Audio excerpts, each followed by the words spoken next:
Amoy Nutella Berry Blooms. Amoy kalat, amoy good vibes.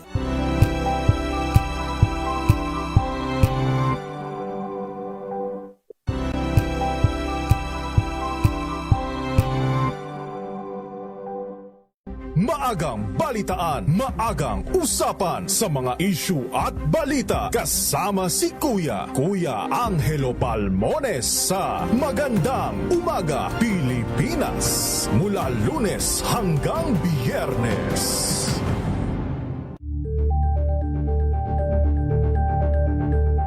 Tinesting, sinuri, siniyasan. Ang resulta, super effective ang Shield sa pagpatay ng bakterya at virus. Shield Antibacterial Soap. Believe ang mga eksperto sa Philippine Nurses Association. At si Mami. Tiwala ako sa Shield. Shield Antibacterial Soap. Napatunayang mabisa. Ang mga nurse, tiwala. ACS. Tanggaling-galing mo Smart dishwashing paste ko Pritong ulam na masebo Plato o kaldero Tanggaling for everyday. Ganyan pag smart ang dishwashing paste. May double tanggaling formula. Tanggal ang sebo, tanggal ang bakterya. Pahit para walang bahid. Linis fantastic sa metal at plastic. Number 1 ko to. Tanggaling-galing mo Smart dishwashing paste. ACS. Sa lahat ng bagay, simula pa lang, siguraduhing max protection na. Kasi pag kulang ang proteksyon, baka madaling masira. Sa ngipin, dapat may max protection din. Max sa alaga ng Unique Toothpaste. With Max Protect Formula, help stop cavities before they start, while keeping breath fresh. Try Unique Maximum Fluoride Protection. Para max alaga, max protektado. ACS. May nagbago. May arte. May budget. Akala nyo lang yon. So solid. White rose papaya. Wow, white rose.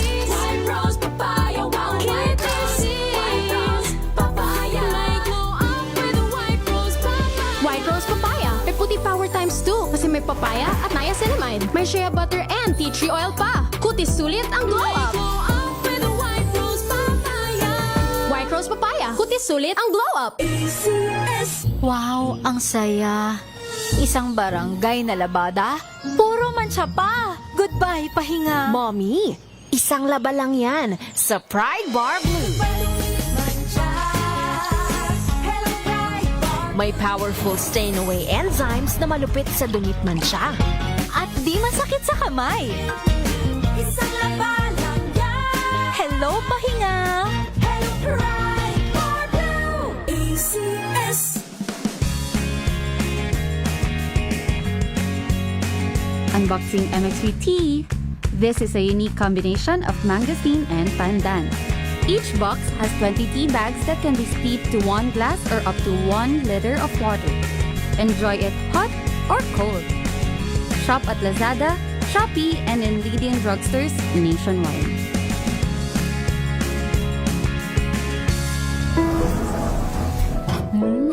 Amoy forever. Amoy LQ. Amoy Nutella Berry Blooms. Amoy kalat, amoy good vibes. Ang buhay ay sasaya Basta't busog ang pamilya Kumeya, kumeya Ibig ko sabihin masarap talaga Komea 3Q Bihon. Masarap talaga. Amoy forever. Amoy LQ. Amoy Nutella Berry Blooms. Amoy kalat, amoy good vibes.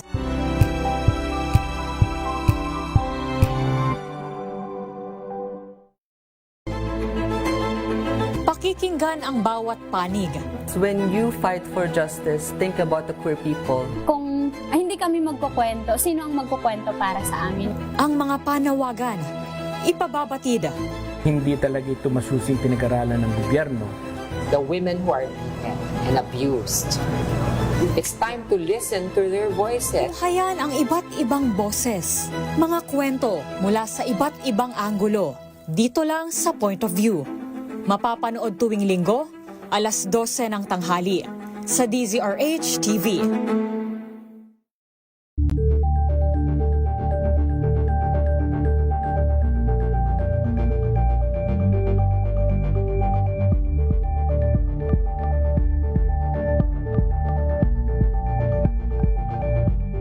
Alamin ang mga maiinit na isyung pambayan, mga balitang kailangan mong malaman, usapin sa pamahalaan, politika, ekonomiya at kabuhayan. Ito ang mga dapat mong malaman, pakialaman at pag-uusapan dahil kayo ang tinig ng mamamayan dito sa Damdaming Bayan. Live sa DZRH Radio, DZRH TV at DZRH Digital. Kasama sina Lakay, Deo Macalma at Elaine Apit. Araw-araw, Lunes hanggang Biyernes. Damdaming Bayan. Kailangan laging patas. Ang pagtalakay ng bawat issue dapat laging parehas. Narito na ang balitaan at talakayang hihimay sa punot dulo ng mga issue. Bawat panig ilalahad sa publiko. Programang DZRH Balansyado. Narito na ang mga balansyado sa pagbabalita at komentaryo sina Henry Uri at Karen Oyong. Balansyado. Basta balita, DZRH Balansyado. Basta komentaryo, DZRH Balansyado. DZRH Balansyado. Balansyado. Balansyado. Magandang hapon at ito po ang DZRH Balansyado live sa DZRH Radio at DZRH News Television. Sa ngalan po ng aking partner na si Ka Henry Uri, kami po munang inyong makakasama. Ako po si Miss O, Miss Karen Oyong. At ito naman po si Wina Pearl Hesoro. Thank you, Wina. At banata na natin ang ating mga headlines ngayong hapon na ito. Pilipinas may ipagtulungan sa Interpol sakaling ipaaresto ng ICC ang co-perpetrators ni dating Pangulong Duterte sa crimes against humanity. DPWH nagsumite ng mga karagdagang pang high-profile names sa ombudsman tungkol sa flood control mess. Sandigan Bayan nagpasok ng not guilty plea para kay dating Senador Revilla Jr. sa kasong malversation. Controversial na text messages umano ni na Pangulong Marcos at dating Palace Undersecretary Bersamin na handang suriin ng CICC. Vlogger na di umano'y nagpakalat ng peking medical records ni Pangulong Bongbong Marcos, pinasisipot ng NBI sa Miyerkules. Opisyal ng Army na nagdeklara ng pagbawi ng suporta kay Pangulong Bongbong Marcos isasalang sa court martial. Halaga ng gasolina tataas ng mahigit piso sa ikatlong linggo ng Pebrero. Presyo ng diesel at kerosene madadagdagan na naman. Manhunt naman laban sa bumaril at nakapatay sa dating beauty queen ng Isabela, ipinag-utos ni PNP Chief General Nartates. At chop-chop na katawan natagpuan sa lungsod ng Maynila. DZRH Balansyado. Balansyado. Balansyado. At ngayon para sa detalye ng ating mga balansyadong balita, ang ating oras 13 minutos makalipas ang alas 5 ng hapon. Handang muling makipagtulungan ng pamahalaan sa International Criminal Police Organization o Interpol sakaling ipaaresto ng International Criminal Court o ICC ang mga dati at kasalukuyang opisyal na pinangalanan bilang kasabwat sa madugong war on drugs ni dating Pangulong Rodrigo Roa Duterte. Sa press briefing, sinabi ni Palace Press Officer Claire Castro na kung ano ang nangyari noong ipaaresto ang dating Pangulo ay siya ring gagawin kapag nagpatulong muli ang ICC sa pamamagitan ng Interpol sa pagpapatupad ng arrest warrant laban sa mga personalidad. Kabilang sa mga pinangalan ng co-perpetrators ng ICC, sina Senator Ronald Bato de la Rosa na dating PNP Chief, Senator Christopher Bongo, dating Justice Secretary Vitaliano Aguirre at iba pa. Matatanda ang ipag-ugnayan ng ICC sa Interpol para maaresto si dating Pangulong Duterte noong March 2025 dahil hindi na miyembro miyembro ng Rome Statute ang bansa, kaya hindi maaring dumirekta ang ICC sa pamahalaan ng Pilipinas. Binigyan din rin ni Castro na walang kinalaman ang Administrasyong Marcos sa anumang desisyon ng ICC dahil ang mga kasong kinasasangkutan ng dating Pangulo ay matagal nang naisampa. Pakinggan at panuurin po natin ang pahayag ni Yusek Claire Castro. Hindi ito diversion dahil matagal na po ang kasong ito na nakasampa sa ICC. Hindi pa nga po si Pangulong Marcos Jr. ay naisampa na ito. So hindi po dapat ipahid sa ating Pangulo at sa gobyernong ito kung nagkaroon man po ng findings patungkol dyan ang ICC dahil wala naman pong impluensya ang ating gobyerno sa International Criminal Court. Kaugnay niyan, hinikayat ng Malacanang ang mga pinangalalang personalidad na umano'y co-perpetrators ni dating Pangulong Rodrigo Duterte sa kasong Crimes Against Humanity na huwag magtago lalo na kung inosente. Ayon kay Palace Press Officer Undersecretary Claire Castro, hindi kinakailangan na magtago lalo na kung alam ng mga ito na sila ay walang kasalanan. Aniya, dapat na humarap na lang at maging matapang sa maaaring maging proseso. Noong weekend, inilabas ng International Criminal Court o ICC ang dokumento na tumutukoy sa ilang personalidad na umano'y bahagi ng isang common plan upang i-neutralize ang mga pinaghihinalaang kriminal na sa pamamagitan ng marahas na gawain, kabilang ang pagpatay sa panahon ng Duterte administration. Pakinggan po natin si Claire Castro. Kung kayo magtatago, ano bang ibig sabihin yan? Kayo ba'y may kasalanan? Tinatago nyo para hindi po kayo madinig at ma-escape kayo or ma-evade the liability of what you had done? So, hindi po kinakailangan magtago kung alam po nila na sila'y walang kasalanan, humarap sila at maging matapang sa mga maaaring proseso. DZRH, balansyado, balansyado. Samantala, isang malungkot na bahagi ng kasaysayan ng Senado kung sakali at ilang mga senador ang makukulong dahil sa iba't ibang kadahilanan. Ito ang inihayag ni Senate President Pro Tempore Ping Lacson kasunod ng report na formal nang inirekomenda ng Special Prosecutor ng International Criminal Court o ICC na kasuhan sina Senator Bato de la Rosa at Senator Bongo kaugnay ng madugong kampanya laban sa iligal na droga sa Davao City at sa buong bansa sa panahon ni dating Mayor at Pangulong Rodrigo Roa Duterte. Naniniwala si Lacson na kung totoong may warrant of arrest at red notice mula sa Interpol, ang mga ito ay dapat padaanin sa mga lokal na korte at hindi maaring basta-basta na lamang i-turn over sa ICC. Tiniyak naman ng senador na kapag umabot sa puntong magkaroon ng warrant of arrest ay pupulungin sila ni Senate President Tito Soto III. Hindi tiyak ni Lacson kung saklaw ng immunity ang kaso ni Goa de la Rosa dahil ang sakop nito ay ang mga kasong may hatol na 6 na taong kulong pababa. DZRH, balansyado. Samantala, nagsumite ang DPWH ng mga karagdagang pangpangalan ng high-profile individuals sa ombudsman na pinaniniwala ang sangkot sa maanumalyang flood control project sa Bulacan at Davao Occidental. Sinabi ni Public Works Secretary Vince Dizon na magsasagawa ng anunsyo ang ombudsman tungkol sa nabanggit na development ngayong linggo. Ayon sa kalihim, bukod sa Bulacan at Davao Occidental, plano ng ahensya na magsumite ng panibagong manifestation kaugnay sa parehong o kaparehong anomalya sa Cebu. Ang naturang dokumento ay posibleng i-turn over ng DPWH sa ombudsman ngayong linggo din.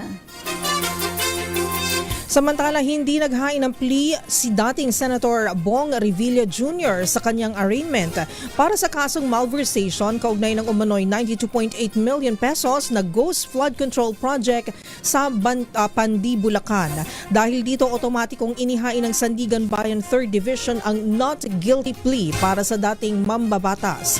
Nagpasok din ng not guilty plea ang kanyang kapwa-akusado na si Juanito Mendoza, dating Finance Section Chief ng DPWH Bulacan 1st District Engineering Office. Sa ngayon, nananatiling nakakulong sa New Quezon City Jail male dormitory si Revilla habang inaantay ang preliminary conference na nakatakda sa February 23 hanggang 27 at ang trial ay magsisimula sa March 6. DZRH, balansyado.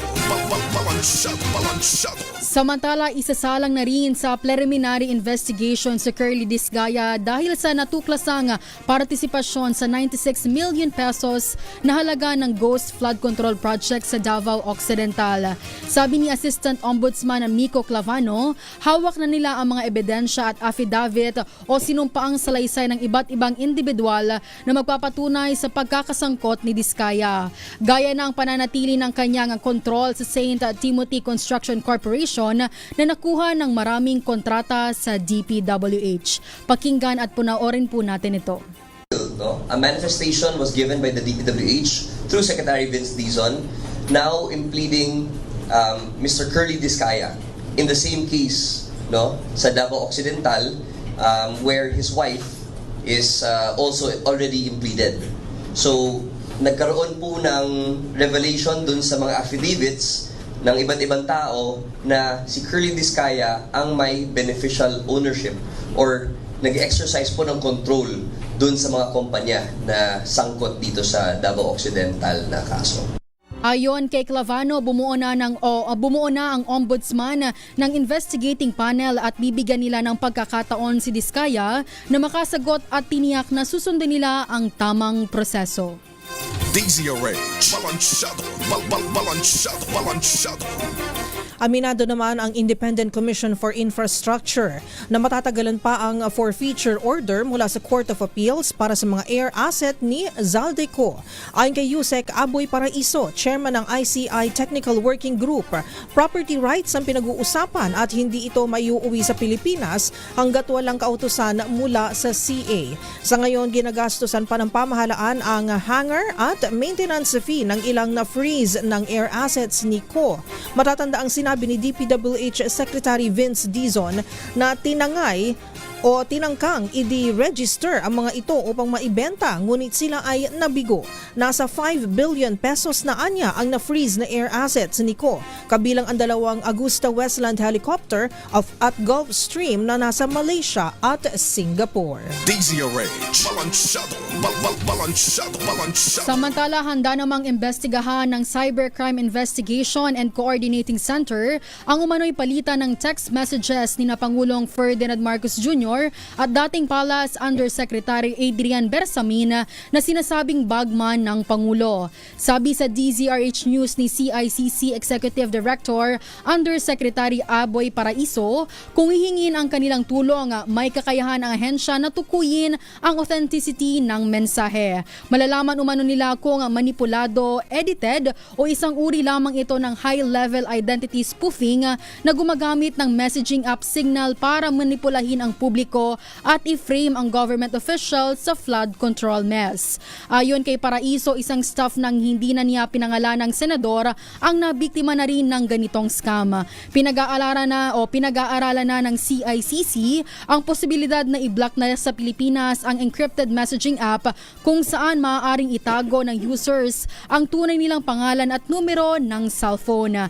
Hamon, sabi ng CICC head na hindi nila maipasabina o makausap ang mga nagpapatakbo ng app na nakabase sa abroad. DZRH. Balansyado. Pinasisipot naman ng NBI sa kanilang opisina sa Miyerkules, February 18 na ang vlogger na umano'y nagpakalat ng peking medical records ni Pangulong Ferdinand Bongbong Marcos Jr. Ayon kay NBI spokesperson Palmer Malyari, si Jack Argota ay nakaschedule sanang magtungo sa Cybercrime Division noong nakalipas na Biyernes, subalit siya ay nakiusap na i-reset ang kanyang pagpunta sa opisina. Samantala, bukod sa naturang vlogger, iniimbestigahan din ng NBI ang iba pang personalidad na pinaniniwala ang nagpakalat din ng maling impormasyon tungkol sa medical records ng Pangulo, kabilang sa listahan ng dating mamamahayag na si Jay Sonsa. Nauna nang nagpalabas ng statement ang St. Luke's Medical Center para pabulaanan ng impormasyon ni na Argota, Sonsa at iba pang nagpakalat ng peking medical certification ni Pangulong Bongbong Marcos sa social media. DZRH. Balansyado. Sa iba po nating balita, personal na inireklamo ng beauty queen na si Michelle D ang social media personality na si Sian Gasa sa National Bureau of Investigation. Kasama ang abogadong si Attorney Maggie Garduque, naghahay ng cyber libel si D laban kay Gaza at mga nasa likod ng ilang Facebook page na nagpapakalat umano ng fake news tungkol sa kanya.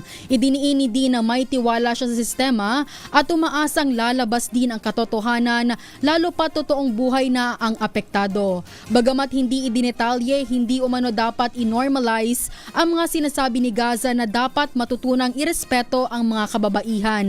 Aminado siyang masakit sa kalooban ang tinawag niyang defamation na nakaapekto na sa kanyang reputasyon. Pakinggan po natin si Michelle D. Of course, to be the subject of scrutiny, it's not the first time, of course. Pero syempre nakakasakit kasi sometimes people with scandals like this, they forget what you've done for your career and the hard work you've put. But again, it's also part of the job. To be a public figure, everyone is open to their own opinions. I respect all opinions. I respect constructive criticism, but there is a line that is crossed in terms of defamation and intentionally trying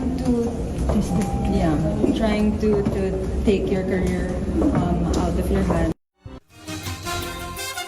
At yan po ang tinig ni Miss Universe Philippines sa ata beauty queen na si Michelle D. DZRH, balansyado, balansyado. 5:25 na po ng hapon, isasalang sa General Court Martial ang opisyal ng Army na hayagang nagdeklara ng kanyang pagbawi ng suporta kay Pangulong Marcos. Ayon kay Army Chief Lieutenant General Antonio Nafarrete, si Colonel Audi Mongao ay uusigin dahil sa paglabag sa Article 63 o disrespect toward the President, Vice President at National Assembly sa ilalim ng Articles of War. Si Mongao ay tinanggal bilang commander ng Training Support Group matapos i-anunsyo sa social media ang pagtiwalag ng suporta sa Commander-in-Chief ng bansa. Ang naturang opisyal ay produkto ng Philippine Military Academy Class 1992. DZRH, balansyado.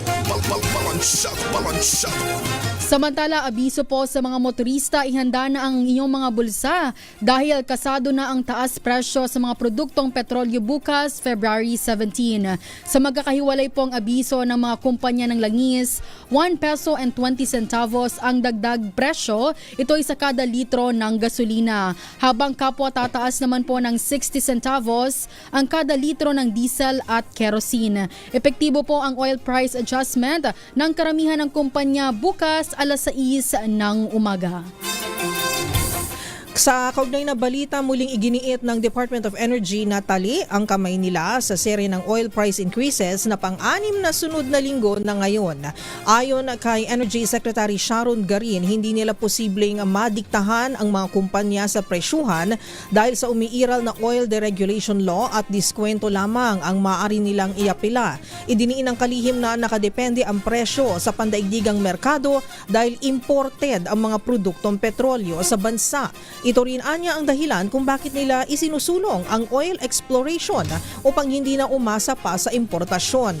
Umaasa si Garin na sa pamamagitan ng bagong tuklas na major natural gas reserve sa Malampaya, mas marami ng kumpanya ang papasok na siyang makatutulong upang kumalma ang presyuhan sa lokal. DZRH, balansyado.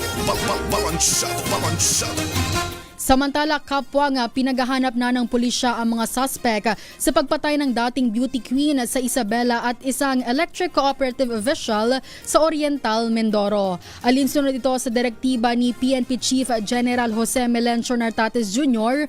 na full-scale manhunt at investigasyon sa pagkakakilanlan ng mga suspect at motibo sa paggawa ng krimen.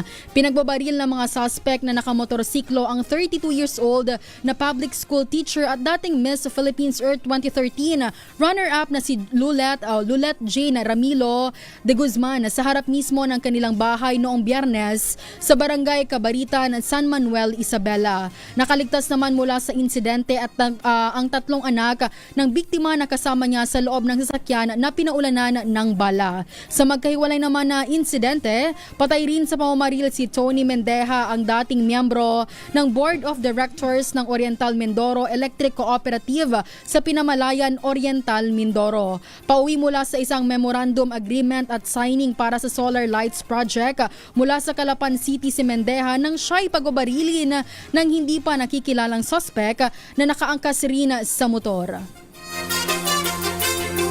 Samantala, isang chop-chop na bangkay ng lalaki ang natagpuan sa Maynila. Ang katawan ay nakasilid pa sa drum nang makita sa harap ng Delpan Sports Complex sa Barangay 275 sa Binondo. Ayon sa inisyal na investigasyon, nakasilid sa itim na trash bag ang putol-putol na parte ng katawan ng biktima. Sinabi ng dalawang lalaki na isang puting utility van ang huminto sa ibabaw ng Mel Lopez Bridge at ibinaba ang isang drum. Sila ay binayaran umano para itapon ang drum bago natuklasan na ang laman nito ay chop-chop na katawan ng tao. Ang naturang bangkay ay dinala sa punerarya para sa kaukulan pang pagsusuri. Samantala, inaasahan namang matatapos na sa July ang Phase 1 ng EDSA Rehabilitation. Ayon kay Public Works Secretary Vince Dizon, halos 50% na ang natatapos sa unang phase, kabilang ang bahagi ng kalsada mula Rojas Boulevard hanggang Orense. Nilinaw naman ni Dizon na ang ilang bahagi ng kalsada ay maaaring matapos ng mas maaga. Matatanda ang inanunsyo ni Dizon noong December 2025 na tatapusin ang buong EDSA Rehab sa loob lamang ng 8 months. Mas mabilis ito kumpara sa naunang plano na aabutin ng 2 taon.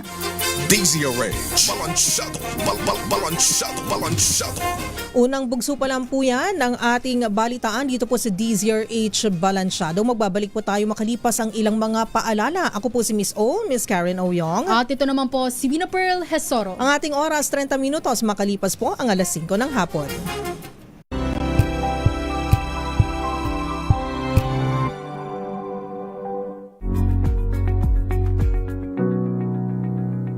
This portion is brought to you by HCS Manufacturing Corporation, ISO certified, maker of world-class quality Pride detergent.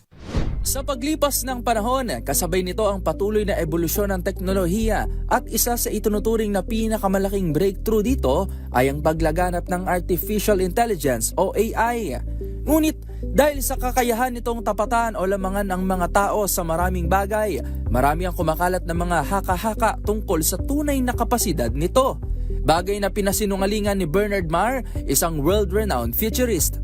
Una, ang AI raw ay matalino, patas at walang bias. Ayon kay Marr, ang katalinuhan ay katangiang likas sa mga buhay na nilalang at ang kakayahan ng AI na makapag-produce ng mga output tulad ng tao ay nakabatay pa rin sa algorithm na gawa rin ng tao.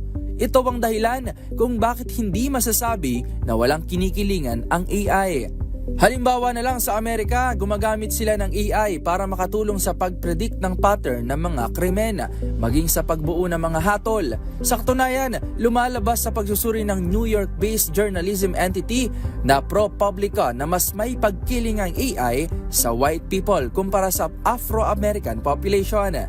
Dagdag pa nito, nakaspecialize rin ang trabaho ng machines at malayo pa sa realidad na magkaroon ito ng kakayahan na kopyahin ang natural instincts ng isang tao o kung tawagin nila ay General AI. Pangalawa, ang AI raw ay magte-take over daw sa mundo. Tulad ng maraming bagay sa mundo, nilinaw ni Marr na walang nakakaalam kung saan patungo ang AI sa mga susunod na mga taon. Gayunpaman, katulad ng iba pang social structures at constructs na mayroon tayo ngayon, nakadepende pa rin sa atin ang pagre-regulate nito.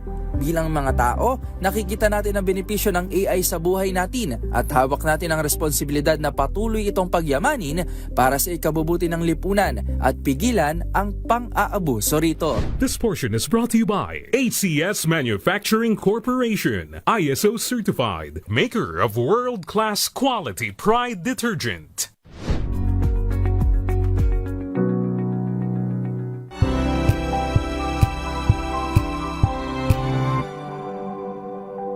Hello, Washi! Laundry day na naman! Yay! Anong meron? Mancha ng chocolate, putik, may libag pa! Kaya natin yan! With Pride Washing Machine Detergent, may triple stain-away formula. Tanggalang makapit, madikit, at malupit na dumit mancha. Kaya easy-easy ang labada. Mula noon hanggang ngayon! All you need is pride. All you need is pride. ACS. DZRH!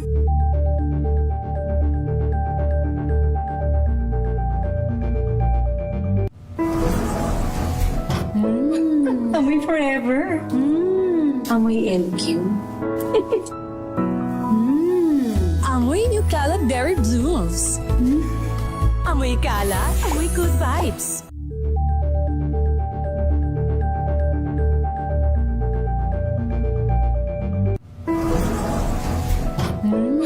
Amoy forever. Amoy LQ. Amoy New Caleb Berry Blues. Amoy kalat, amoy good vibes.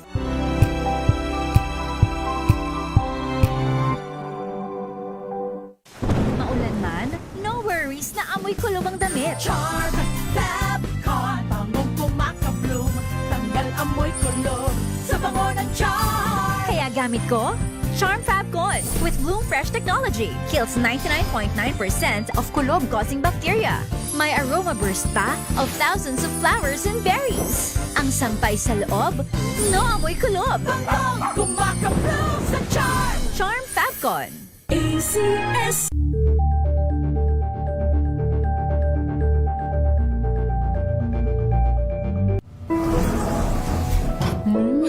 Amoy forever. Amoy LQ. Amoy New Caleb Berry Blues. Amoy kalat, amoy good vibes.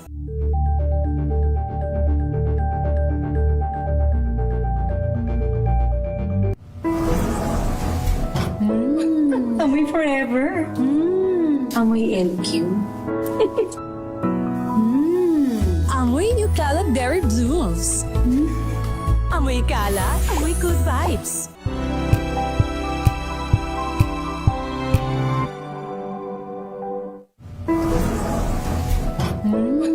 Amoy forever.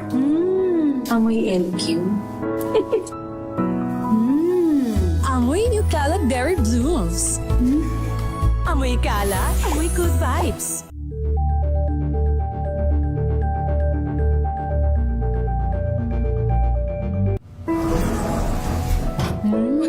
Amoy forever.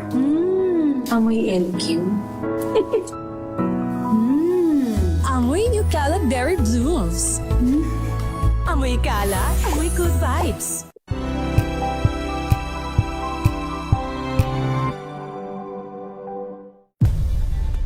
Nagsimula sa pangarap hanggang sa maabot ang tagumpay.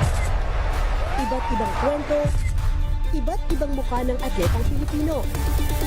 Mas pinatindi, mas pinalakas, at mas pinaaksyon sa Match Point tuwing Sabado, 12:30 ng tanghali sa DZRH TV.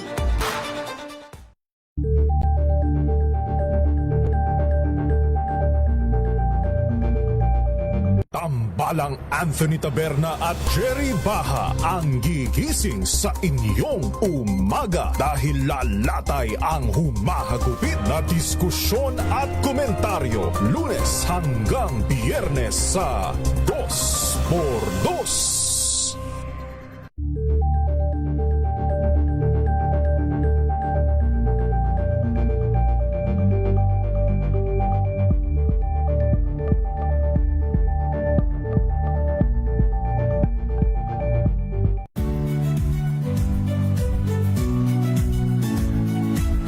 Magandang araw mga kaibigan.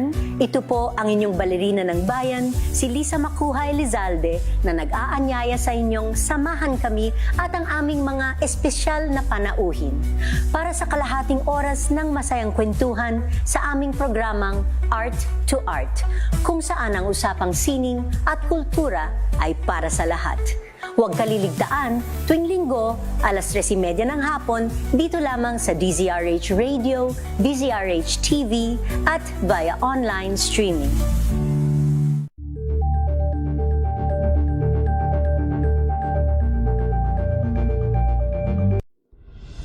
Tuloy-tuloy ang pagtulong, tuloy-tuloy ang pagseserbisyo, at tuloy-tuloy ang balitaan kasama si May Binauhan sa Operation Tulong mula Lunes hanggang Biyernes.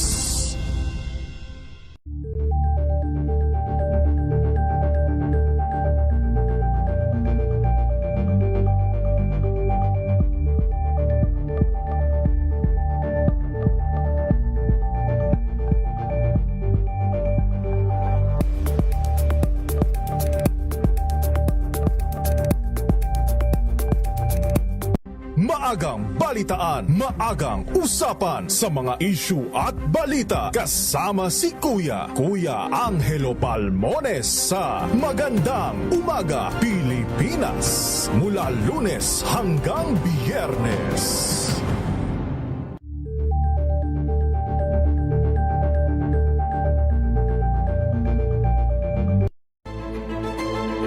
Pakikinggan ang bawat panig. When you fight for justice, think about the queer people. Kung hindi kami magkukwento, sino ang magkukwento para sa amin? Ang mga panawagan, ipababatid. Hindi talaga ito masusing pinag-aralan ng gobyerno. The women who are beaten and abused. It's time to listen to their voices. Hayan ang iba't ibang boses, mga kwento mula sa iba't ibang anggulo. Dito lang sa Point of View. Mapapanood tuwing linggo, alas 12 ng tanghali sa DZRH TV.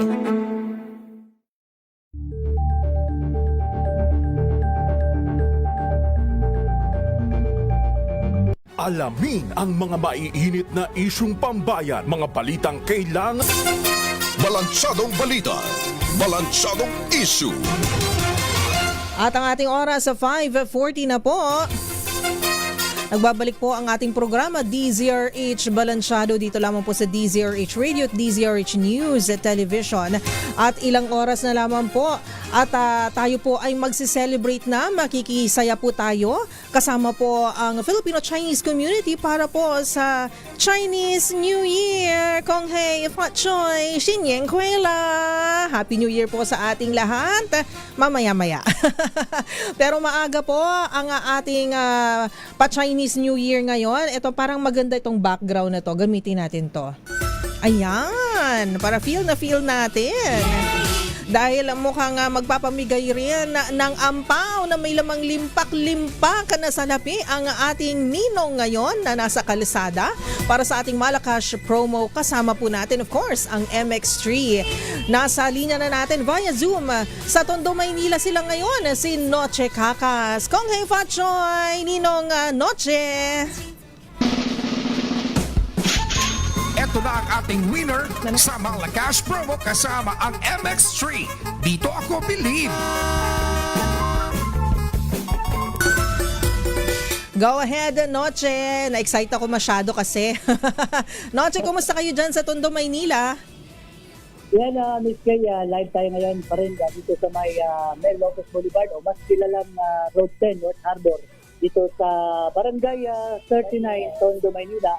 O sana ay isa na namang nabaswerte ang pasasayahin natin dati sa ating DCRH sa Malakas promo kasama ang MX3 dahil eto si Nanay, kita mo naman kung hay patchoy talaga yung boto pang naghahanda na pang New Year. Ano po pangalan nila? Ako po si Teresita Plana. Wow, talaga naman. May kadit ka ba kahapon? Nung Saturday? Wala. Bakit? Kasi wala tayong partner. Iyan. Dahil wala kang partner, bibigyan ka na agad namin ng 1,000 pesos. Yahoo! Yan, matagal ka na bang nakikinig ng DCRH? Ayaw po, matagal na po ako nakikinig ng DCRH. Dahil matagal ka nang nanonood at nakikinig ng DCRH, meron ka pang MX3. Ang bongga naman. Amin mo yan dahil yan, hindi lang pampaganda yan. Pampaganda rin ng katawan. Grabe ka, Noche. Yung hubog ng iyong katawan. Ay, sabi mo sa DCRH. Maraming salamat po. You're welcome po. Sa nanalo. Ayan. Maraming salamat po, lalo na po sa NX3. NX3. Ayan. Dahil, Miss Kay, nagulat siya kanina. Bakit? Dahil, bigla natin na binulaga agad natin siya kanina. O agad yung manalo. Nanonood siya talaga. Eto. Ay, wow. Kaya lang, minsan, palyado minsan yung data. Ayun lang. Pero, na mahina lang yung kanyang signal data. Pero kahit pa paano, eto, nakikinig ng ayun. Congratulations. Okay, salamat at saan ang date mo mamaya?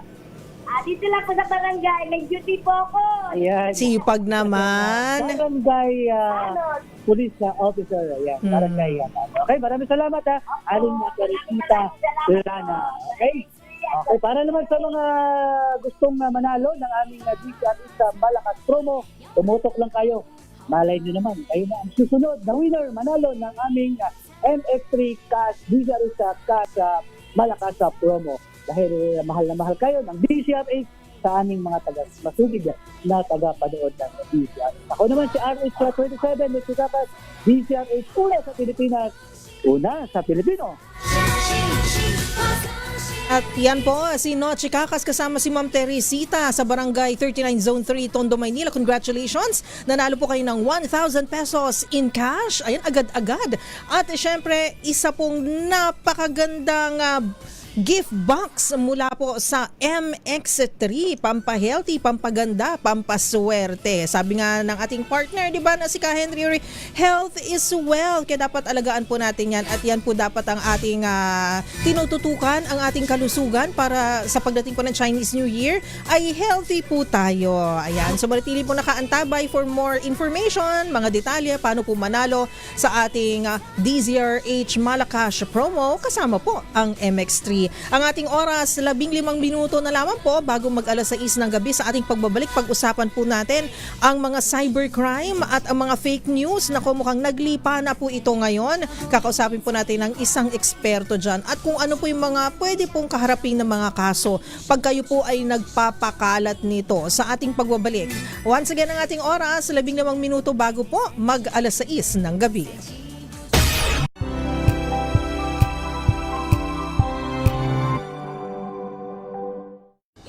Ng naitalang 17 individual na ang kanilang naaresto. Ng Metro Manila Development Authority o MMDA ang No Contact Apprehension Policy o NCAP sa Metro Manila. Sa ang ilang mga dokumento ay peke. Hindi rin legal ang employment na ipinangako sa kanila.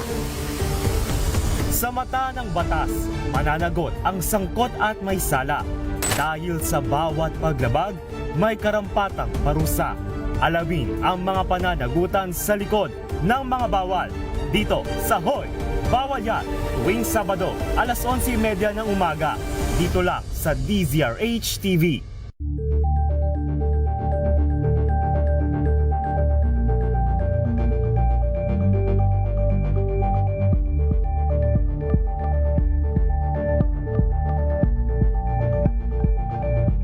Curious ka ba sa maraming bagay?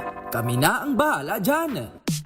Aalamin, tutuklasin at bibigyang linaw namin ang mga katanungang bumabagabag sa inyong isipan. Sa programa kung saan ang bawat sagot ay galing lamang sa mga eksperto.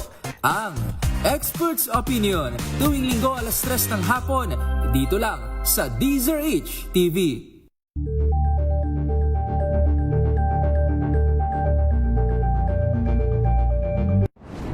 Kung good vibes ang hanap mo, dito ka na sa sigurado!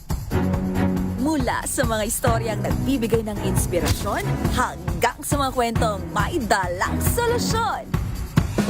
Mga balitang pampagaan, pakiramdam at pampaganda ng araw. Hindi lang ba sa good news, kundi the better news. Mula Lunes hanggang Biyernes, 1:00 ng tanghali sa DZRH TV.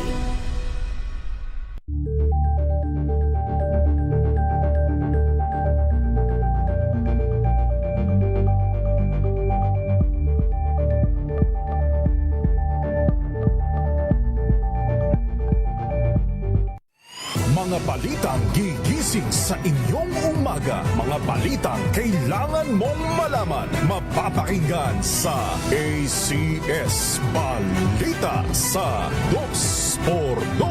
Kasama sina Anthony Taberna at Jerry Baha. Lunes hanggang Biyernes.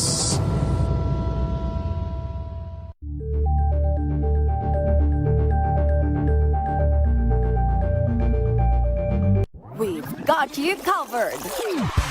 From the hottest hits, exclusive interviews, kilig to the bones fan meet experience, and hataw performances of your favorite stars. Saturdays, 12 noon, dito lang sa DZRH TV.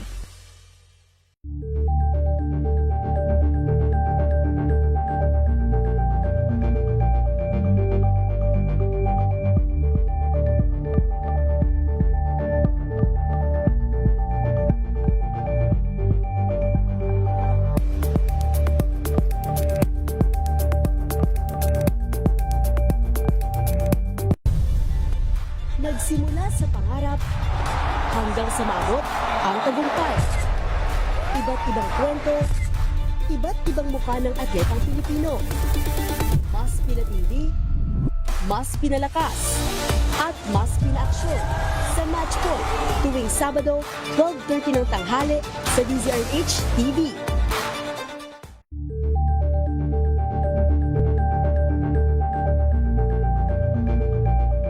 Tambalang Anthony Taberna at Jerry Baha ang gigising sa inyong umaga dahil lalatay ang humahagupit na diskusyon at komentaryo Lunes hanggang Biyernes sa 2x2.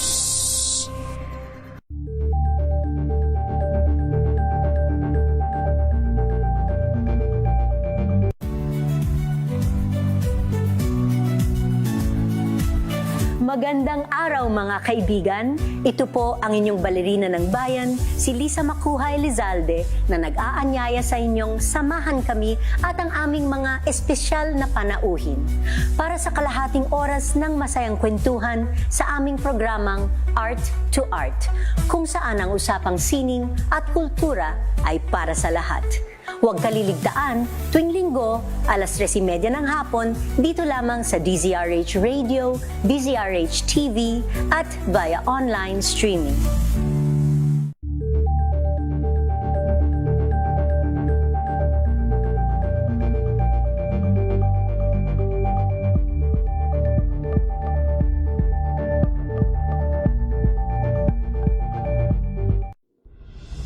Tuloy-tuloy ang pagtulong, tuloy-tuloy ang pagseserbisyo at tuloy-tuloy ang balitaan kasama si May Binauhan sa Operation Tulong mula Lunes hanggang Biyernes.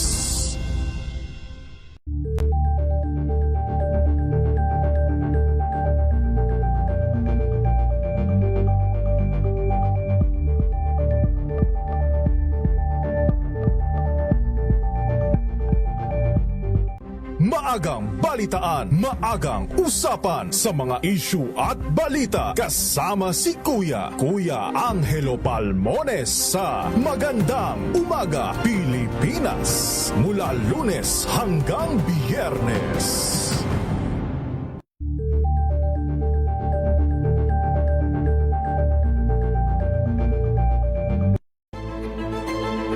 Pakikinggan ang bawat panig. When you fight for justice, think about the queer people. Kung hindi kami magkukwento, sino ang magkukwento para sa amin? Ang mga panawagan, ipababatid. Hindi talaga ito masusing pinag-aralan ng gobyerno. 8 minutos bago po alas 6 ng gabi. Balansadong balita, balansadong issue. Chinyen Kuela, sabi nga nila.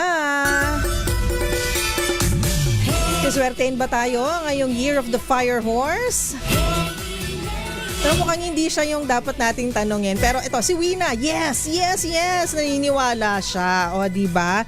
Pero kasi sabi ng ating mga feng shui experts na ating nakakakwentuhan, nakakapanayam, pagka fire ang element kasi mainitin ang ulo ng ating mga kababayan. So medyo magiging talamak daw ang mga away, ayan, mga kasuhan, OMG, parang nakikita ko na nga rin.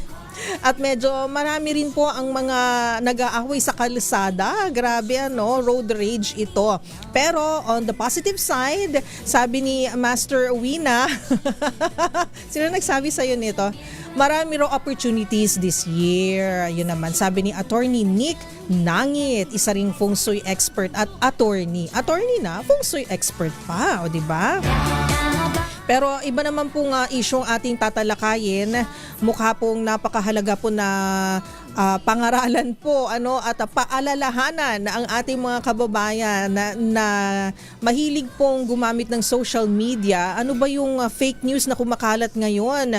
Kasi meron daw pong mga vloggers na nagpakalat ng misinformation or disinformation. Depende kung meron silang motivation to spread the fake news, 'di ba? So ibig sabihin napaka mali pong gawain ito via the social media platforms. Ayan. Yung medical yung kumbaga yung medical records, ayan, ng no other than our President Pangulong Ferdinand Marcos Jr. Ito po ay fake daw, hindi daw nagpalabas ng official medical records ang St. Luke's Hospital. So ano po itong kumakalat na di umano'y medical records ng Pangulo? Hanapin nga natin ang kasagutan na yan. Ano ba ang maaaring mangyari sa mga nagpapakalat ng mga ganitong klaseng mga social media posts? Walang iba po kundi isuki na rin po natin, lagi po natin siyang na-interview dito sa ating programa, ang co-founder ng Scam Watch Philippines, si Sir Art Samaniego Jr. Sir Art, welcome back sa ating programa. Hello, Karen. Good afternoon sa lahat ng mga nakikinig at mga nanonood. Good afternoon din po. So, I'm sure you're updated po dito sa issue na to dahil ang NBI po, pinatatawag po itong mga vloggers na ito, pinaiimbestigahan dahil pinaniniwalaan nagpakalat sila ng maling impormasyon tungkol sa medical records ng ating Pangulo. Hindi po tayo lawyer, hindi po tayo alagad ng batas, pero sa inyo pong experience sa pagtuturo rin po sa journalism po, Sir Art, what are the kumbaga mga information that we can release patungkol po sa ating mga government officials, and can we post them online? So ito kasi mga information na to, personally identifiable information siya, saka mga private information, kaya hindi siya dapat i-share at hindi siya dapat i-expose publicly o online. So ito yung dapat natin tandaan. Wala tayong authority na mag-publish o mag-report ng mga bagay na to. Lalo na pag medical records kung saan merong mga personally identifiable information. Pero pag public servant kasi o public official, hindi po ba sasabihin naman nila na may karapatan tayo na malaman kung ano po ang kalagayan ng kalusugan ng ating Pangulo? Kasi unas po sa lahat, siya po ang ating Pangulo, siyang ating presidente, di ba? And dahil nga po we call them public servants or public officials, tayo rin po ang nagpapasweldo sa kanila, tayo ang boss nila. So, does this mean that we don't have the right to know kung ano po ang kalagayan ng kanilang kalusugan, Sir Art? Oo, kasi ito nga mga personal information yan. Kahit public official yan, meron silang karapatan para itago o para pangalagaan yung privacy nila. So tayo, na wala tayong karapatan, mga vlogger lang tayo o mga meron lang tayo, wala tayong karapatan para i-expose to. Pangalawa, hindi naman i-release yan ng ospital kung kani-kanino yung mga information na yan. Dahil nga, private information yan at hindi yan i-release ng ospital kahit kanino.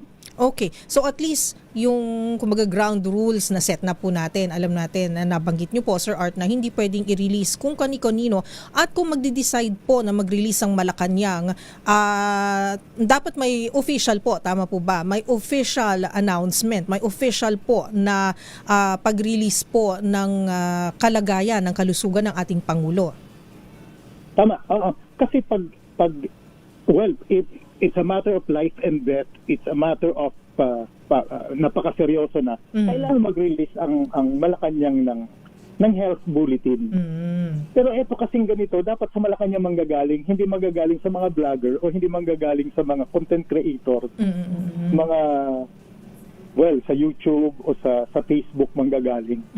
Okay. So, hindi to karapat-dapat i-expose ng ibang tao. Dapat manggaling to sa official channels. Ayun. So, kailangan official. Yun yung keyword doon. Pero nabanggit nyo na it's the health bulletin. The health bulletin is different from personal medical records. Tama po ba? Kasi mas specific po, Sir Art, yung medical records. Sabi nyo nga po, identifiable sa isang tao po. Tama. So, ito, pag merong personally identifiable information na manggagaling dapat sa official channel, hindi to dapat i-expose o ilabas ng iba. In this case, dininay pa ng ospital to. Dininay ng St. Luke's na nanggaling sa kanila. So, ibig sabihin nito, fake talaga yung kumakalat na medical record ng presidente. Meron din po ako naririnig ng mga usapin na may specific vlogger po na concern po dito sa issue na to, na pinatawag din po ng NBI na yung medical records po na kanyang isinapubliko sa social media platforms, ginamitan din po niya ng AI. Tama po ba? Oo, tama. Mukhang ginamitan niya ng AI. Kanina nga pinadalan ko si Wina ng medical record mo na ginamitan ko ng AI. At ginawa yan in less than 1 minute nung nagpadala siya sa akin ng message. Gumawa ako ng medical record mo gamit ang AI. Grabe, no? Pero ibig sabihin niya, ganun kabilis, ganun kadali gumawa di umano ng medical record? Tama. So kaya dapat nga hindi po tayo maniwala. Dapat huwag nating paniwalaan yung basta-basta lang kumakalat sa Facebook. So dapat maniwala po tayo sa official channel. So ang ginagawa kasi ng mga fake news peddlers na to, meron sila pag nagpapakalat sila ng mga fake news, usually meron yan dramatic caption. Sinasabi nila na mainstream media is hiding this. I-share nyo bago nila i-delete. Mga gano'n na mga kabisado mo na, Sir Art. Oo, this is the truth. Ito yung katotohanan. Ayaw nilang makita. I-share nyo na to. So, ganun yung mga caption nila. Pag merong ganitong caption, iwasan nyo na fake news to. Sir Art, nabanggit nyo na dapat hindi ginagawa ito. Ano po ba yung mga negatibong epekto sa pagpapakalat ng mga ganitong klaseng impormasyon na hindi lang po siguro regarding our public officials, pero siguro sa ilang mga private individuals na rin, katulad nyo, katulad ko po? So, ang nakikita ko magiging problema nito, lalo na itong pagpapakalat ng fake medical records, delikado siya kasi ini-exploit niya yung fear, yung takot ng tao tungkol sa leadership. Iniisip natin, ay mamamatay na yung presidente, ay ito pala nangyari sa presidente, kahit fake yung balita. So nawawala din yung trust sa institution pag ganito na kung sino-sino lang nagpapakalat ng mga balita. Okay. Nadi-distract yung verified reporting. So dapat nito, huwag tayong maniniwala dito at kailangan i-verify natin yung mga report na ganito. Okay. Again, keyword is dapat galing sa mga official sources like yung ospital, Malacanang, o kung ano man pong branch of government yan, no, Sir Art? Correct. Kasi Karen, pwedeng gamitin para ma-manipulate yung political narrative. So, ito na, mamamatay na, naghihirap na to, official na to, delikado na. So, ito yung delikado. Kaya wag maniniwala. Pag nakita mo hindi galing sa official sources, dapat official source yung o channel yung pinagkunan mo ng balita. Kaya ito yung Karen, ang ginagawa ng mga to, yung nagpapakalat ng fake news, sinisira nila ang mainstream media. Sinasabing hindi mapagkakatiwalaan, hindi nilalabas ang totoo, para ma-forward, ma-push nila yung agenda nila, para paniwalaan sila. Unfortunately nga po, ayaw man po natin sana na sabihin na natin magkaroon ng rift o kalabanin yung mga social media influencers. Sabihin natin, hindi naman natin nila lahat. Meron po talagang iba na masama po yung kanilang motibo. Ayan po, kasi para may clickbait nga, dumami yung followers nila. Tama, no, Sir Art? Dumami yung kanilang mga subscribers?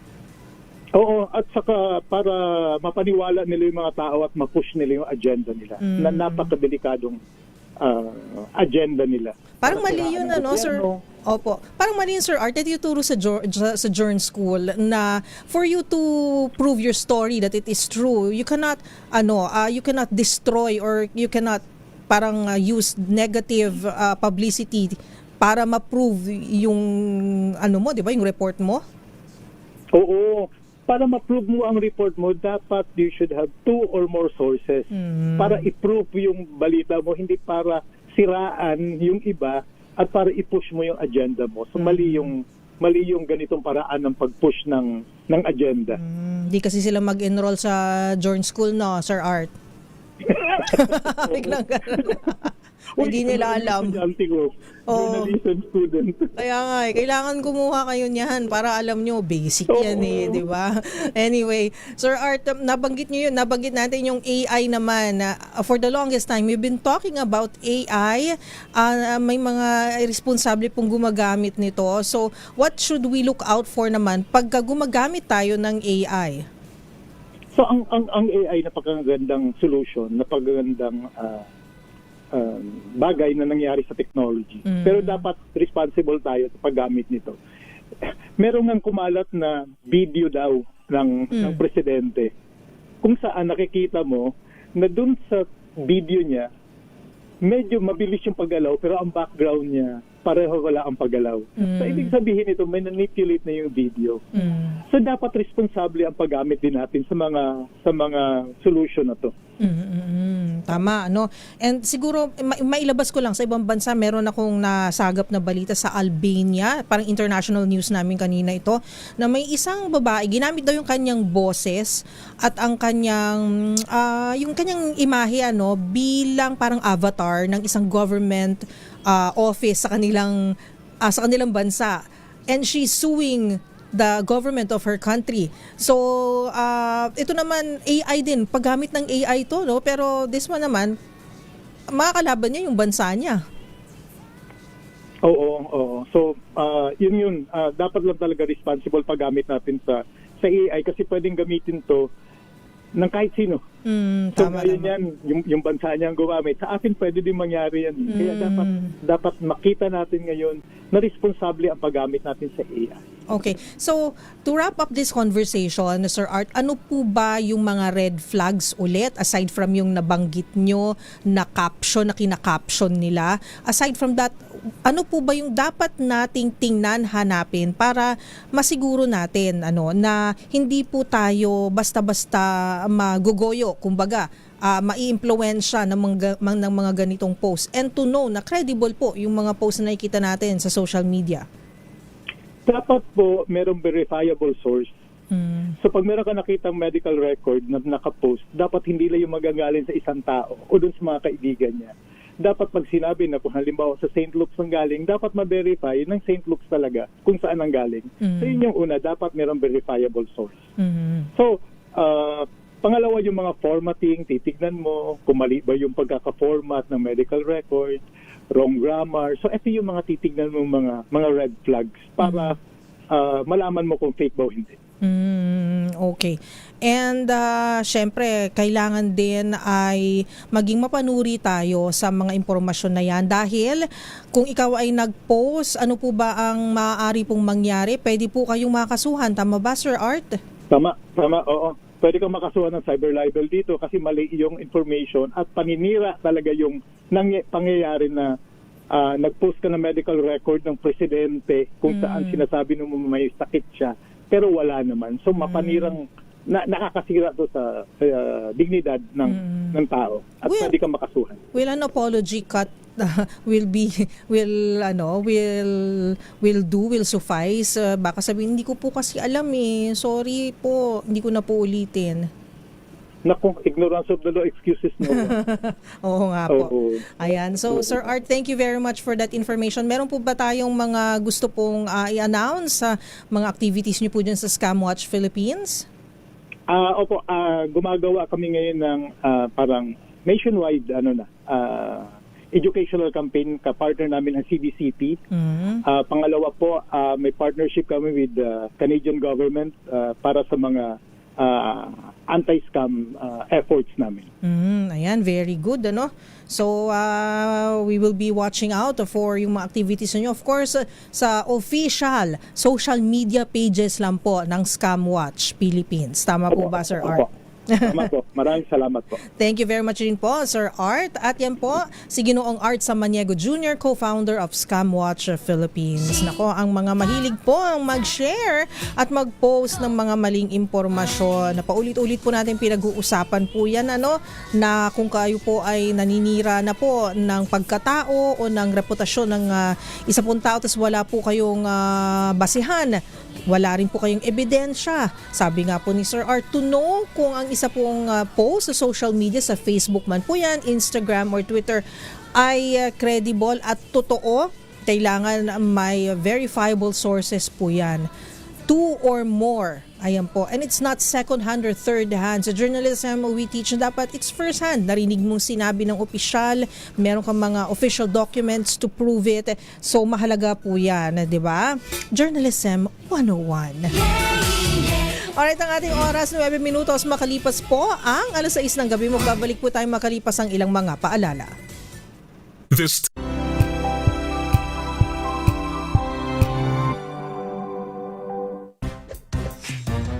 Galing-galing mo. Smart dishwashing paste ko. Pritong ulam na masebo. Plato ng kaldero. Tanggaling for everyday. Ganyan pag smart ang dishwashing paste. May double tanggaling formula. Tanggal ang sebo. Tanggal ang bakterya. Pahit para walang bahid. Linis fantastic sa metal at plastic. Number 1 ko to. Tanggaling-galing mo. Smart dishwashing paste. ACS. May nagbago. May arte? May budget? Akala nyo lang yon. So solid! White Rose Papaya, wow! White Rose! White Rose Papaya, wow! White Rose! White Rose Papaya! May glow up with a White Rose Papaya! White Rose Papaya. May puti power times 2 kasi may papaya at niacinamide. May shea butter and tea tree oil pa. Kutis sulit ang glow up. Glow up with a White Rose Papaya! White Rose Papaya. Kutis sulit ang glow up. ACS. Wow, ang saya. Isang barangay na labada, puro mancha pa. Goodbye, pahinga. Mommy, isang laba lang yan sa Pride Bar Blue. May powerful stain-away enzymes na malupit sa dumit mancha. At di masakit sa kamay. Isang laba lang yan. Hello, pahinga. Hello, Pride Bar Blue. ACS. Araw-araw, iba't ibang mga bagay na dapat pagtagumpayan. Ang subok kong partner ay MX3 Capsule. Research-based na tested and proven. Helps avoid pain discomfort. Iwas-iwas sa sakit. Kailangan lang na long-term ang pag-inom 2 capsules araw-araw. Kasabay ng proper diet and exercise. I am able to make it with the right partner. MX3, dito ako believe! Mahalagang paalala, ang MX3 capsule ay hindi gamot at hindi dapat gamiting panggamot sa anumang uri ng sakit. Hello, Washi! Laundry day na naman! Yay! Anong meron? Mancha ng chocolate, putik, may libag pa! Kaya natin yan! With Pride Washing Machine Detergent, may triple stain-away formula. Tanggal ang makapit, madikit, at malupit na dumit mancha. Kaya easy-easy ang labada. Mula noon hanggang ngayon. All you need is pride. All you need is pride. ACS.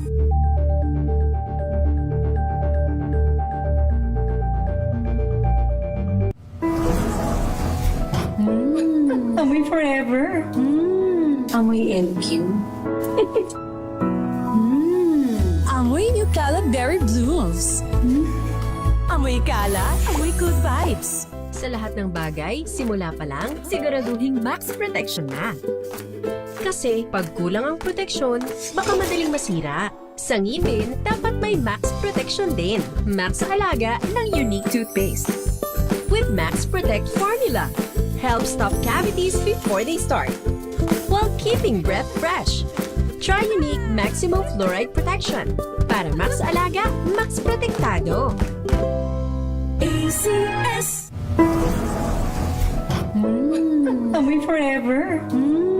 Amoy LQ. Amoy New Caleb Berry Blooms. Amoy kalat, amoy good vibes. Tips para sa mga babaeng solo traveler, alamin. This portion is brought to you by ACS Manufacturing Corporation, ISO certified, maker of world-class quality Pride detergent. Maraming perks ang paglalakbay ng mag-isa, pero syempre kailangang mag-extra ingat dahil sa mga hindi inaasahang pangyayari habang bumabiyahe, lalo na ng mga babae. Una na riyan, magsuot ng komportableng damit. Huwag rin kalimutang magbaon ng safety weapons gaya ng pepper spray o self-defense alarm. Maging mapagmasid sa paligid at magkaroon ng plano sa iyong lalakbayin. Bukod pa rito, hindi masamang magtanong sa mga nakakasalubong pero huwag agad magtiwala ng sobra sa ibang tao. Itabi ang iyong extra money sa isang secure na taguan at ugaliing connected sa iyong pamilya at kaibigan at huwag kalimutang isave ang kopya ng emergency hotlines. This portion is brought to you by ACS Manufacturing Corporation, ISO certified, maker of world-class quality Pride detergent.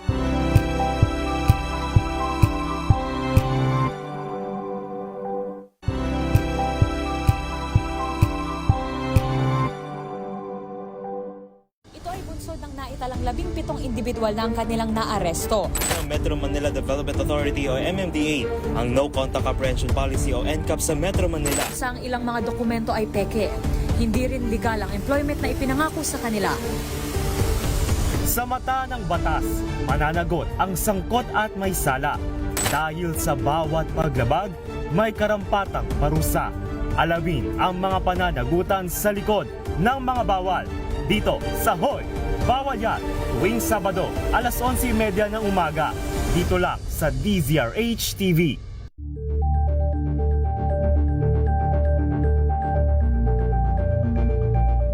Curious ka ba sa maraming bagay? Kami na ang bahala dyan. Aalamin, tutuklasin at bibigyang linaw namin ang mga katanungang bumabagabag sa inyong isipan. Sa programa kung saan ang bawat sagot ay galing lamang sa mga eksperto. Ang Expert's Opinion, tuwing linggo alas 3 ng hapon, dito lang sa DZRH TV.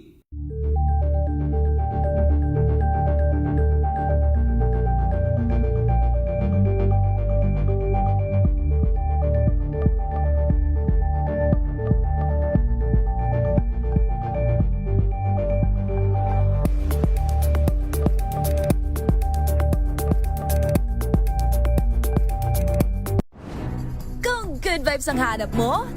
Dito ka na sa sigurado! Mula sa mga istoryang nagbibigay ng inspirasyon hanggang sa mga kwentong may dalang solusyon.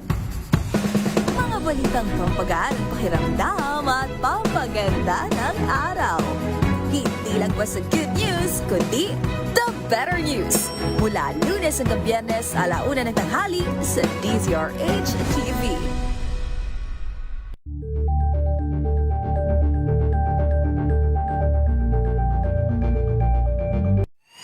Mga balitang gigising sa inyong umaga. Mga balitang kailangan mong malaman. Mapapakinggan sa ACS Balita sa 2x2. Kasama sina Anthony Taberna at Jerry Baha. Lunes hanggang Biyernes.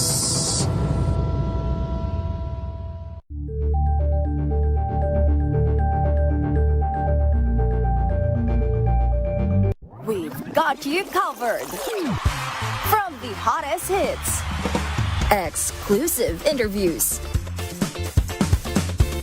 kilig to the bones fan meet experience, and hataw performances of your favorite stars. Saturdays, 12 noon, dito lang sa DZRH TV.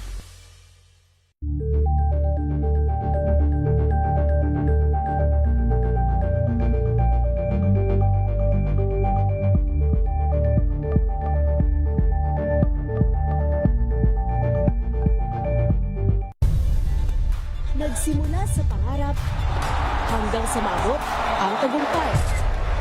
Iba't ibang kwento, iba't ibang mukha ng atletang Pilipino. Mas pinatindi, mas pinalakas, at mas pinaaksyon sa Match Point tuwing Sabado, 12:30 ng tanghali sa DZRH TV.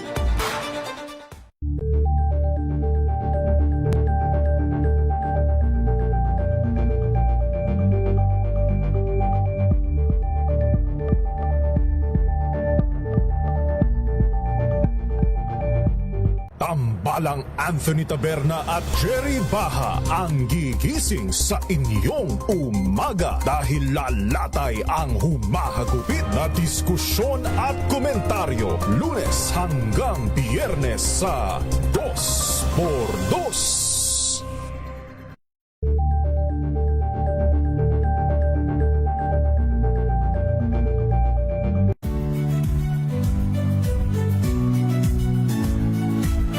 Magandang araw mga kaibigan. Ito po ang inyong balerina ng bayan, si Lisa Macuja Elizalde, na nag-aanyaya sa inyong samahan kami at ang aming mga espesyal na panauhin para sa kalahating oras ng masayang kwentuhan sa aming programang Art to Art, kung saan ang usapang sining at kultura ay para sa lahat. Huwag kaliligtaan, tuwing linggo, alas 3:30 ng hapon, dito lamang sa DZRH Radio, DZRH TV, at via online streaming. Balansyadong issue. Reports na po tayo mga kabalansyado. Unahin natin ang report ni Eric Dastas, isa sa suspect na nagnakaw sa isang simbahan na sa Lian, Batangas, arestado na sa Cavite. RH30, Eric, ibalita mo yan. Miss Kay, walang kawala nga sa mga otoridad ang isa sa sospekta na nagnakaw sa isang simbahan sa Lian, Batangas sa sinagawang manhunt operation ng mga otoridad.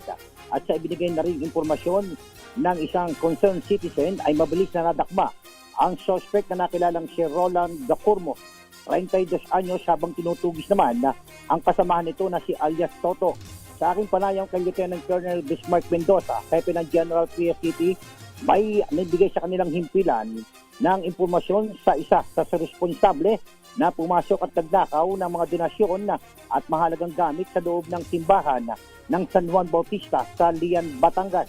Agad-anya nilang tinungo ang kinaroroonan ng sospekta na isang bear house sa Barangay Manggahan, General Trias City, kung saan dito nila natimbog ang sospekta.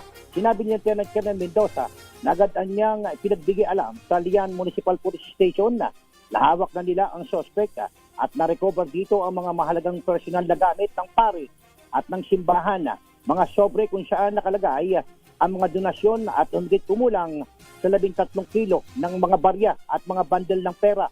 Ayon naman sa Lian Municipal Police Station na ginustrongka ng mga sospekta ang bintana at pinto ng naturang simbahan kung saan malayang na isa katuparan ng mga sospek ang pagnanakaw, habang nakuha naman sa CCTV kung paano na isagawa ng mga sospek ang pangungulimbat. Nakatakda na mga i-turnover ng General Trias Police sa Lian Municipal Police Station ng sospek habang patuloy na tinutugis si alias Toto. Ito si Eric Dastas para sa DZRH, una sa Pilipinas, una sa Pilipino. Maraming salamat, Eric Dastas. DZRH, balansyado, balansyado. 6:21 na po ng gabi, Malacanang itinanggi ang paratang ng PDP laban na ginagamit ng Administrasyong Marcos ang isyu ng ICC bilang diversion sa usapin ng korupsyon. RH14 Let Narciso, ibalita mo yan, Miss Let. Pinabulaanan ng Malacanang ang paratang ng PDP laban na ginagamit umano ng administrasyon ang issue ng International Criminal Court para ilihis ang atensyon ng publiko mula sa corruption scandal. Ito'y matapos sabihin ng partido na pinahihintulutan ng Marcos administration ang paglapastangan sa soberanya ng bansa at sinadyang maisama sina Senators Bato de la Rosa at Bongo bilang co-perpetrators sa kaso kaugnay ng war on drugs ng nakaraang administrasyon. Sa press briefing, iginiit ni Palace Press Officer Claire Castro na hindi maaaring ituring na diversion ang usapin dahil matagal nang naisampa ang kaso sa ICC bago pa man maupo sa pwesto si Pangulong Bongbong Marcos.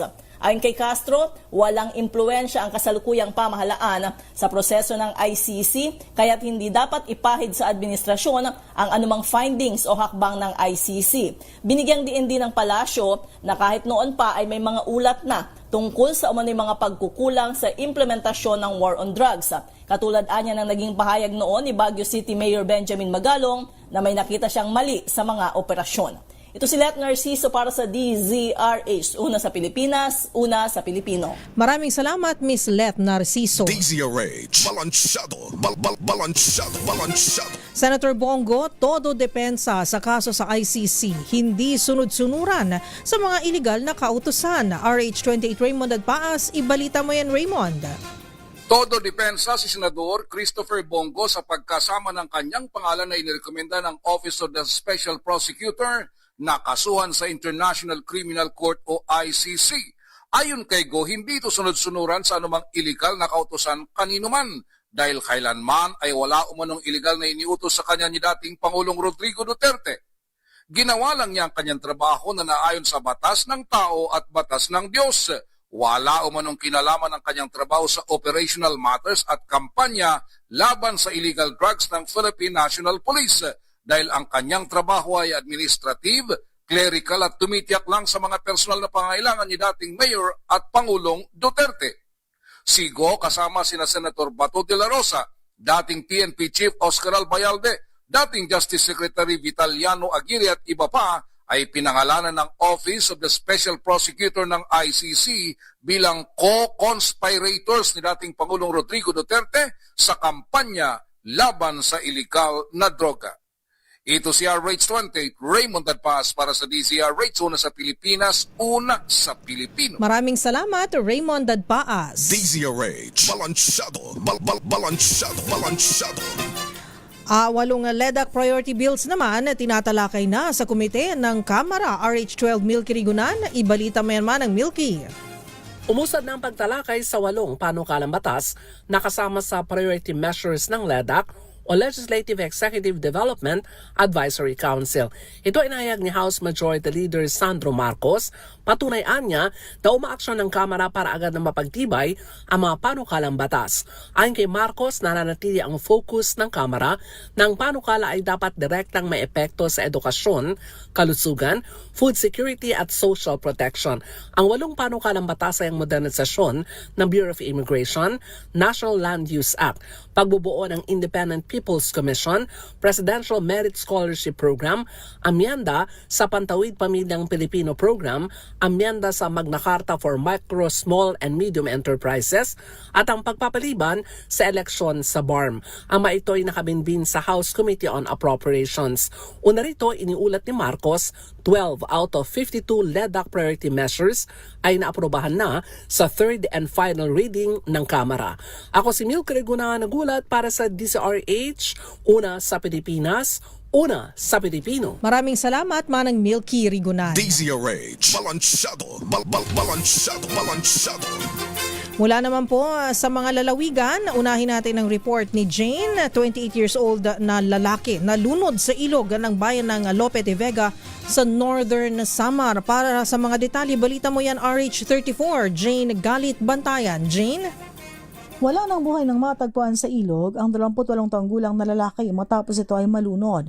Ang insidente agad na inireport sa otoridad. Naganap ito sa bayan ng Lope de Vega. Nagsagawa naman agad ang Lope de Vega Emergency Response Team at Northern Samar PDRMO kasamang 43rd Infantry Wizards Battalion ng rescue operation doon sa lugar kung saan naganap ang pagkalunod sa Purok 5 Barangay Poblasyong na naturang bayan. Tumagal ang ilang oras bago matagpuan ang biktima at doon ito natagpuan sa Purok 2 Barangay Poblasyon na naturang bayan na wala ng buhay. Pinagtulungan naman na makuha ang katawan at dinala sa Northern Samar Provincial Hospital upang isailalim ito sa isang postmortem examination. Napagalaman ang biktima ay tumawid lamang sa ilog upang bumili sana ng gatas para sa kanyang anak. Ngunit sa kasamang palad ay natangay ito ng malakas na agos ng tubig. Mula sa Aksyon Radyo Katarman, RH34, Jane Galit Bantayan ng DZRH. Una sa Pilipinas, una sa Pilipino. Maraming salamat, RH34, Jane Galit Bantayan. DZRH, balansyado. Samantala, halos 4.8 million pesos na halaga ng marijuana na recover sa Kapangan, Benguet.